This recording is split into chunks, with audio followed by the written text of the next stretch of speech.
महाराष्ट्राच्या इतिहासामध्ये अतिवृष्टी आणि महापुरामध्ये जी काही मदत दिली आहे ती खऱ्या अर्थानं देवाभाऊच्या सरकारनं ऐतिहासिक अशी मदत शेतकऱ्यांना दिलेली आहे.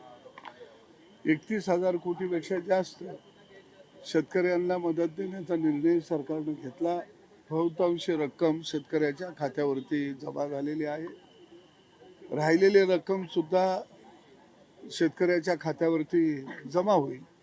म्हणून मला वाटतं की अतिवृष्टीमधल्या आणि महापुरामधल्या अडचणीत सापडलेल्या शेतकऱ्याला यापूर्वीच्या कोणत्याही सरकारनं वेगवेगळ्या पद्धतीनं मग जमीन खरडून गेलेली असेल, जनावरं मयत झालेली असतील, पिकांचं नुकसान झालेलं असेल, विहीर गाळानं भरलेले असतील, यामध्ये मोठ्या पद्धतीनं मदत देण्याचा प्रयत्न सरकारनं केलेला आहे.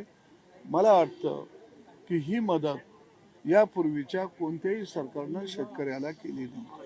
बिबट्याची जी आहे संख्या वाढलेली आहे. आपण जर बिबट्यांची जी संख्या आहे महाराष्ट्रात वाढलेली आहे, नाशिक असेल, जुन्नर असेल, तर नागपूर शहरात सुद्धा बिबटे घुसायला लागले. या त्रास आता मोठ्या प्रमाणात मानवी वस्तीमध्ये वाढायला लागला. याकडे सरकार अपयशी ठरत आहे.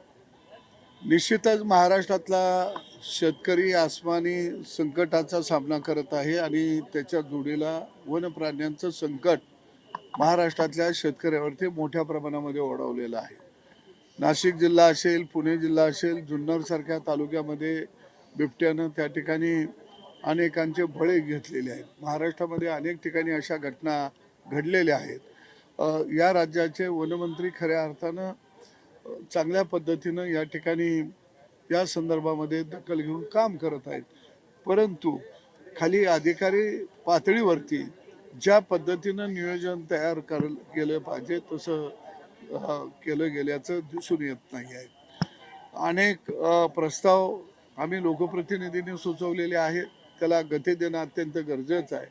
आणि वनमंत्र्यांनी काल सांगितलं की आम्ही जंगलामध्ये शेळ्या सोडू, पण मला वाटतं हरणं आणि भेकरं याची संख्या वाढवावी लागेल, ते सोडावी लागतील.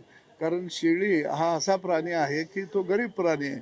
तो जंगलात सोडला तर कुठला तरी एका बाजूला झाडाखाली तर बसेल, नाहीतर तो बाहेर तरी निघून येईल. आणि दुसऱ्या असं होऊन जाईल की त्या शेळीला शोधण्याच्या नादात काही लोक आत जातील आणि परत आणखी बळींची संख्या वाढेल. आणि म्हणून मला वाटतं की त्याच्या बाबतीमध्ये सखल विचार होणं अत्यंत गरजेचं आहे. रोग वेगळाच आणि निदान वेगळाच अशा प्रकारची प्रक्रिया आहे का? रोग वेगळा निदान वेगळा नाही, असं आहे की बऱ्याच वेळा अधिकाऱ्यांची टीम गाईडलाईन्स करत असते आणि मग काही वेळेला आजार हाल्याला असतो आणि इंजेक्शन पकालीला होतं.